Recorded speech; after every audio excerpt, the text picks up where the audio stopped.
मरने के बाद भी आपके अमाल आपके काम आते रहते हैं। इसलिए आपने दुनिया में जो किया है या दुनिया में जो छोड़ गए हैं, उसका नतीजा आपको ऊपर भी मिलेगा, ऊपर दूसरी दुनिया में मिलेगा, ऐसी मान्यता है। जी हाँ, आज हम बात करेंगे वक्फ बिल की और हम आपको बताएंगे कि इसका विरोध क्यों हो रहा है, क्यों विपक्षी पार्टी और सारे देश के मुसलमान इसका विरोध कर रहे हैं। महामानव की सरकार है इस देश में और इतनी कमजोरी की बात कर रहे हैं किरण रिजिजू जी। उनकी सरकार इतनी कमजोर है कि यहाँ पे कोई पार्लियामेंट के ऊपर कब्जा कर लेगा। आप चिंता मत कीजिए और मुझे लगता है ये पॉलिटिकल बात है उनकी। इस बिल को लाने का मकसद असली मुद्दों से ध्यान हटाकर देश में झगड़ा कराने का है, इसके अलावा इसमें कुछ नहीं है। इसमें लिखा हुआ है 5 साल का प्रैक्टिसिंग मुस्लिम होना चाहिए, तभी वो दान दे सकता है। इसमें लिखा हुआ है कि इस कानून के अंदर आपको जितनी भी वक्फ की संपत्तियां हैं उसका कागजात देना पड़ेगा 6 महीने के अंदर। आप मुझे बताइए, जब आप खुद कह चुके हो कि 100% संपत्ति डिजिटाइज्ड हो चुकी है, ऑनलाइन हो चुकी है वामसी पोर्टल पे, आपने सुप्रीम कोर्ट में एफिडेविट दिया है, बावजूद इसके आप कागज मांग रहे हैं। इसका मतलब इनका मकसद ये है झगड़ा कराने का, देश भर में बवाल कराने का, वही ये कर रहे हैं। जी हाँ, बात ऐसे शुरू की जाए तो आपको समझ में आएगा, किसानों को मोदी सरकार का किसान बिल नहीं चाहिए था। जी हाँ, और मुसलमानों को वक्फ बिल नहीं चाहिए, मगर सरकार को परवाह है तो बस अपनी राजनीति की। आप समझिए, भारत एक धर्म निरपेक्ष देश है। यहाँ हर धर्म को अपनी आस्था और परंपराएं निभाने का अधिकार है। ऐसा अधिकार उसे संविधान देता है। लेकिन क्या अब मुसलमानों को ये हक सरकार से मांग कर लेना पड़ेगा? ये एक सबसे बड़ी समस्या है जिससे मुसलमान जूझ रहे हैं, परेशान हैं। ये एक माइनॉरिटी बॉडी है, it is not for anybody else to intervene. ऐसी बहुत से संस्थाएं होती हैं, अलग अलग मज़हबों की अलग अलग संस्थाएं होती हैं जो मज़हब इंडिपेंडेंट हैं अपनी संस्थाओं को अपने हिसाब से चलाने के लिए। लेकिन सिर्फ वक्फ बोर्ड को इस तरीके से उसमें अपनी टांग अड़ाकर और उनकी राइट्स को छीनना, वो बिल्कुल गलत है। तो बहुत सी कमेटी होती हैं, गुरुद्वारे की कमेटी होती हैं, अलग अलग मंदिरों की कमेटी होती हैं, तो सब अपने मज़हब के हिसाब से चलती हैं। लेकिन सिर्फ वक्फ पे इस तरीके से हमला करना सरकार के द्वारा ये उचित। नमस्कार, मेरा नाम हैदर अब्बास नकवी है और आप लोग मुझको इस वक्त द स्वतंत्र पर देख रहे हैं।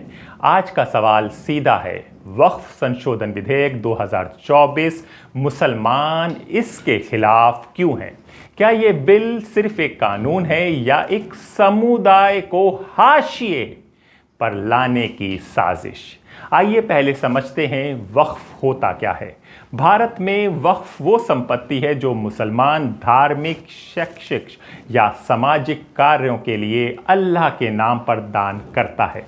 जी हाँ, तो आप इस तरह से समझिए कि अगर मेरी कोई प्रॉपर्टी है और मैं एज हो गई है और मैं आगे अपनी औलाद या अपने रिश्तेदार को नहीं देना चाहता, तो मैं वो वक्फ कर देता हूँ, यानी कि वो अल्लाह को समर्पित कर देता हूँ। उस पे दीन के काम होंगे, उस पे नमाज पढ़ी जाएगी और उसके पैसों से जो गरीब मुसलमान हैं उनके काम आएगा। ऐसा वक्फ किया जाता है प्रॉपर्टीज़ को, चीज़ों को, सामान को। तो इस तरह से ये वक्फ है। इसका प्रबंधन करता है वक्फ बोर्ड। जी हाँ, सरकार का दावा है कि भारत में करीब 8.7 लाख वक्फ संपत्तियां हैं जिनकी कीमत 1.2 लाख करोड़ रुपए से ज्यादा है।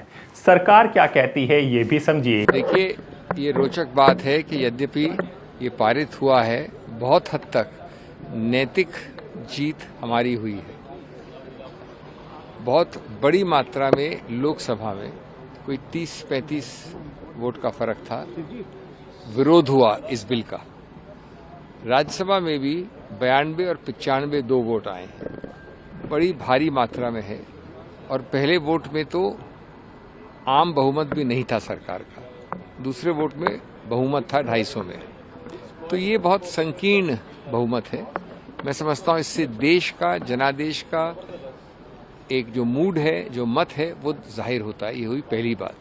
कोई इसमें जबरदस्त समर्थन नहीं है, ये जानबूझकर अपने बहुमत का दुरुपयोग करके जोर जबरदस्ती से, गणतांत्रिक तरीके से नहीं, ये डाला गया है, थोपा गया है। नंबर 2, मुझे इस पे कोई संदेह नहीं है कि अगर इस पे चुनौती दी जाएगी कभी भी बाद में, तो बहुत अच्छा चांस है कि न्यायपालिका इसको असंवैधानिक करार करेगी, विशेष रूप से अनुच्छेद 26 और 25 के अंतर्गत संविधान के। नंबर 3, ये बहुत हद तक जो स्वायत्त है, ऑटोनॉमी है, अधिकार क्षेत्र है, अपने खुद के संस्थाओं को स्वचालित करने का मुस्लिम समुदाय में, उसको ये हनन करता है, ले लेता है, नष्ट कर देता है। इसलिए मैं इसको संवैधानिक मानता हूँ और ये दुराव करेगा, ये आपसी वैमनस्य करेगा, अविश्वास करेगा, इससे मैं इसकी भर्त्सना करता हूँ। हम यानी सरकार, हम पारदर्शिता लाना चाहते हैं, भ्रष्टाचार खत्म करना चाहते हैं, लेकिन मुसलमान ये कह रहे हैं कि इन संपत्तियों के दान में, इनको देने में कोई भ्रष्टाचार नहीं है, इसको सब अपनी मर्जी से दे रहे हैं। लेकिन पारदर्शिता के नाम पर क्या संविधान की बलि दी जा सकती है, ये एक बड़ा सवाल है। अब बात करते हैं बिल के उन प्रावधानों की जिन पर विवाद है। जी, अब से अगर ये बिल पास हो गया है तो इससे अब वक्फ बोर्ड का CEO कोई भी IAS अधिकारी हो सकता है, चाहे वो मुसलमान हो या नहीं हो। इस पर भी लोग बहुत बात कर रहे हैं। हम सिख हैं, हम हिंदू नहीं है, पर आप हमको हमारी आइडेंटिटी ने लेके आइए ना वो बिल, हम सब सपोर्ट करेंगे।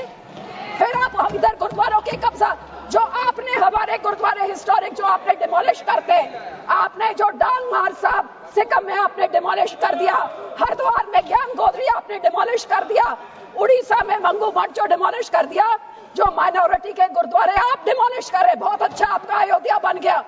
लेकिन ये नियत साफ होती तो उसके बोर्ड में 2 मुसलमान को डालिए, 2 मुसलमान डालते और उसके बाद फिर मुसलमानों के, ये आपका सिर्फ मुसलमानों के जमीनों के ऊपर कब्जा करने का, उनके पैसों का कब्जा करने का, जैसे आपने सिखों के संस्थाओं के ऊपर हमारा नंदेड़ साहब हजूर साहब के बोर्ड में इलेक्टेड मेंबर्स निकाल के गवर्नमेंट में उधर अपने नॉमिनेटेड मेंबर्स बिठा दिए। मुसलमानों को इन बिचाकों भी शिया सुन्नी आका खान अब उसमें डिवाइड कर रहे हैं, ऐसे काबू नहीं करते, ऐसे टुकड़े टुकड़े करें, टुकड़े टुकड़े गैंग तो आप हैं साहब। क्योंकि कहते हैं कि जो दूसरे ट्रस्ट हैं, बालाजी का ट्रस्ट है, तिरुपति का ट्रस्ट है, तो क्या वहां पर मुस्लिम कोई अधिकारी हो सकता है? इस पर भी सोचना चाहिए, इस पर भी बात हो रही है। DM यानी जिला अधिकारी तय करेगा कि कोई ज़मीन वक्फ है या सरकारी। यहाँ पे भी बहुत पेच है, क्योंकि DM सरकार का आदमी होगा, तो क्या वो मुसलमानों के फेवर में बात करेगा? क्या वो ये मान जाएगा कि ये वक्फ की ज़मीन है, भले ही वो उनको कागज़ दिखा दें, सारी चीज़ें दिखा दें? इस पर भी विवाद हो रहा है, इसको चलते भी मुसलमान परेशान है। दूसरा, यूज़र वक्फ का कॉन्सेप्ट ही हटा दिया गया है। जी हाँ, हर वक्फ प्रॉपर्टी को 6 महीने में केंद्र सरकार के, समझिए इसको, हर वक्फ प्रॉपर्टी को 6 महीने में केंद्र सरकार के डेटाबेस में रजिस्टर कराना अनिवार्य होगा। और सबसे बड़ा विवादास्पद बात, अब वक्फ प्रॉपर्टी वही बना सकता है। सुनिए इस पॉइंट को, इस पर बहुत नाराज़गी हो रही है। अब वक्फ प्रॉपर्टी वही बना सकता है जो कम से कम 5 साल से मुसलमान हो, यानी कि प्रैक्टिस मुसलमान कहा जा रहा है। यानी अब मुसलमान को, जो सवाल उठ रहा है, समझिए उस सवाल को, यानी अब मुसलमान को मुसलमान साबित करने के लिए सर्टिफिकेट दिखाना होगा। Basically, it is sending a very chilling effect to the Muslim community that संभाल के रहो, हमारे पैरों के नीचे रहो. This is it. The only thing that the message they are sending to the Muslims in this country is know your place. We will show you your place, and that's where our leader Mamata Banerjee and our party Trinamool Congress believes that a Muslim's place is next to us. We want to walk hand in hand. A Muslim's place in this country is not pav tale or at our feet. A Muslim's place is next to us with their head held high, walking together in a secular India. And that is what this bill has destroyed today. जी हाँ, अब चलते हैं लोकसभा की बहस की ओर, जहां पे गौरव गोगोई ने कहा ये बिल संविधान को कमजोर करता है, अल्पसंख्यकों को हाशिए पर डालने की कोशिश है। ये बिल आज इस संविधान के इस जो मूल जो ढांचा है उस पर आक्रमण है। और इनकी जो पूरा जो भाषण था वो हमारे संविधान के इस मौलिक अधिकार पर, हमारे संघीय ढांचे पर एक आक्रमण था। आज इस सरकार का इस बिल के द्वारा 4 इनके मूल उद्देश्य। पहला मूल उद्देश्य है कि संविधान को कमजोर करना, टू डाइल्यूट द कॉन्स्टिट्यूशन। इनका दूसरा उद्देश्य है भ्रम फैलाना, to defame the minority communities of India. इनका तीसरा उद्देश्य है to divide the Indian society. हमेशा एक हमारे बीच में एक लिटिगेशन चलता रहे, मसला और बढ़ता जाए, ये उनका उद्देश्य है। और चौथा इनका उद्देश्य डाइल्यूट, डिफेम, डिवाइड, और चौथा इनका उद्देश्य है to disenfranchise the minority communities. आज माइनॉरिटी कम्युनिटीज के प्रति अपनी संवेदना जता रहे हैं। सर, कुछ हफ्ते पहले देश में विभिन्न जगहों में लोगों ने ईद की शुभकामनाएं एक दूसरे को दी। और क्या आपको पता है कहां इनकी डबल इंजन की सरकार ने लोगों को रास्ते पे ईद का नमाज भी पढ़ने नहीं दिया। और ये बात करेंगे। अखिलेश यादव ने कहा, बीजेपी जब कोई नया बिल लाती है तो समझ लीजिए वो अपनी नाकामियों को छुपा रही है। गंगा की सफाई हो, नोटबंदी हो या महंगाई, सब फेल। अब ध्यान भटकाने के लिए वक्फ बिल लाया गया है, ऐसा अखिलेश यादव ने कहा। वक्फ की जमीन से अध्यक्ष महोदय, माननीय मंत्री जी बताएं, और मुझे उम्मीद है कि जब जवाब देंगे तो बताएंगे कि वक्फ की जमीन से बड़ा मुद्दा वो जमीन है जिस पर चीन ने अपने गांव बसा लिए हैं, लेकिन कोई बाहरी खतरे पर सवाल बवाल न करे, इसलिए ये बिल लाया जा रहा है। और माननीय मंत्री जहां से आते हैं, जिस प्रदेश से आते हैं, कम से कम ये तो बताएंगे कि वहां कितने चीन ने गांव बसा लिए, घर बन गए हैं। और भी जो नेता क्या कह रहे हैं उन सब की बाइटें सुन लीजिए। जी हाँ, ए राजा ने तो चुनौती दे दी, अगर ये बिल जेपीसी की सिफारिशों पर है तो मैं इस्तीफा दे दूंगा। Madam, I dare to say the Honorable Minister, please go through your speeches tomorrow by text. Compile the text and do tally with the JPC report and the documents submitted with the JPC. If it tallies, I will resign from this house. You recall your memory. When you introduced this bill, you said what prompted to introduce this bill. One of the classical examples that has been given by you, the reason for this bill to be piloted, when you introduced in Tamil Nadu, in Tiruchirappalli district, entire village running thousands of acres were described as work property. JPC came into Tamil Nadu. The district collector came to depose evidence, and the secretary of the revenue department came to the evidence. CEO of the upward came to evidence. All 3 officers came to JPC. The chairman is sitting here. Deposed the evidence. The cock and bull story that has been built by you and expressed by you has been demolished. क्योंकि यहाँ पे रुकिए जरा, समझिए, आपको समझा दें। क्योंकि एक अभी इंटरव्यू हुआ था इमरान प्रतापगढ़ी का, तो उनसे पत्रकार ने पूछा कि आप लोग क्यों विरोध कर रहे हैं, ये सब तो आपकी राय से ही बिल बनाया गया, यानी कि जॉइंट पार्लियामेंट्री कमेटी जो बनी थी उनकी बातों को, उनके पॉइंट्स को ध्यान में रखकर ही ये बिल बनाया। तो उनका साफ साफ कहना था कि जेपीसी सिर्फ एक खाना पूर्ति हो रही थी, वहाँ पर हम लोगों की बात ही नहीं सुनी जाती थी। जब भी कोई बात होती थी उसको हटा दिया जाता था, बात करके नाराज होके जगदम्बिकापाल जी चले जाते थे, और इस तरह से पूरी कमेटी का काम हुआ, ऐसा इमरान प्रतापगढ़ी ने कहा था। वक्फ कानूनों में किए जा रहे संविधान विरोधी बदलावों के खिलाफ बोलने के लिए खड़ा हुआ। संविधान का आर्टिकल 14 हो, 29 हो, 30 हो, चीख चीख कर कहता है कि देश में सब बराबर के हकदार हैं। आर्टिकल 26 कहता है कि सबको अपने अपने मजहबी कामों के लिए मंदिर, मस्जिद, गिरजाघर, गुरुद्वारों का निर्माण करने का हक है और उसका रखरखाव का भी हक है। लेकिन डॉक्टर बाबा साहब अंबेडकर के संविधान को हर दिन कुचलने वाली ये सरकार देश के मुसलमानों से नफरत में इतनी अंधी हो गई है कि खुलेआम देश की संसद में देश सरकार के माइनॉरिटी मिनिस्टर साहब और होम मिनिस्टर साहब झूठ बोलते हैं और देश को गुमराह करते हैं। झूठ शब्द असत्य बोलते हैं। सरकार ने इस बिल का नाम उम्मीद रखा है। मंत्री जी कल से इसे देश के मुसलमानों के लिए नई उम्मीद बता रहे हैं। नहीं मंत्री जी, न तो यह बिल मुसलमानों के लिए नई उम्मीद है और न ही उम्मीद की नई किरण। सभापति महोदय, भाजपा ने पूरे देश में वक्फ के नाम पर कई सारे झूठ फैलाए हैं। जी हां, टीएमसी के कल्याण बनर्जी ने कहा कि ये बिल अनुच्छेद 26 का उल्लंघन है। केसी वेणुगोपाल ने पूछा, क्या अब सरकार तय करेगी कि कौन सच्चा मुसलमान है?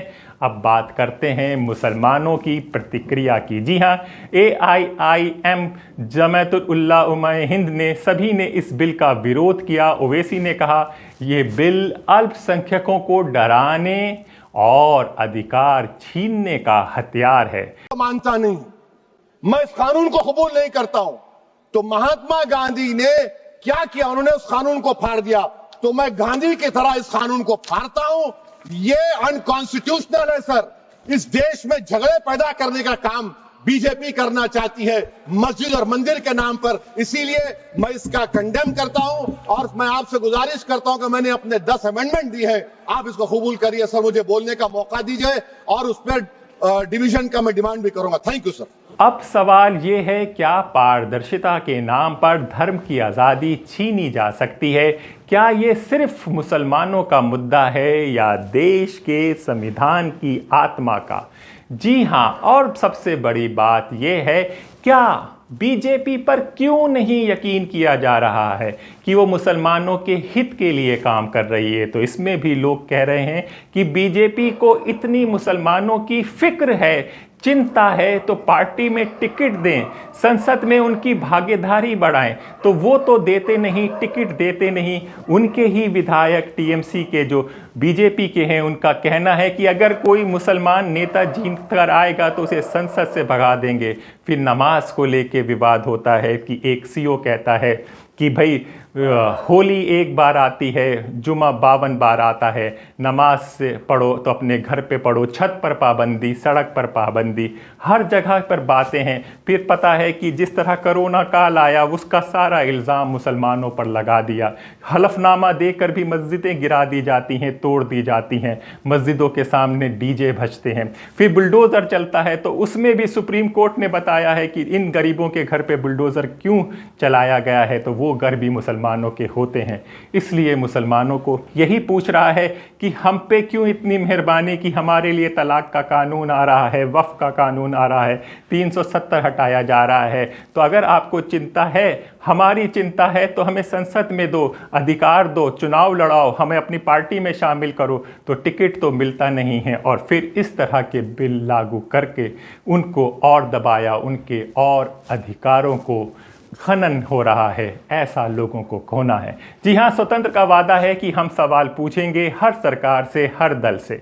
क्या आपको लगता है कि ये बिल ज़रूरी है? क्या ये संविधान के मूल स्वरूप पर हमला है? अपने विचार हमें कमेंट में लिखिए, वीडियो को शेयर कीजिए और अपने दोस्त हैदर अब्बास नकवी को इजाज़त दीजिए। फिर होगी मुलाकात एक नए विचार के साथ। तब तक के लिए नमस्कार।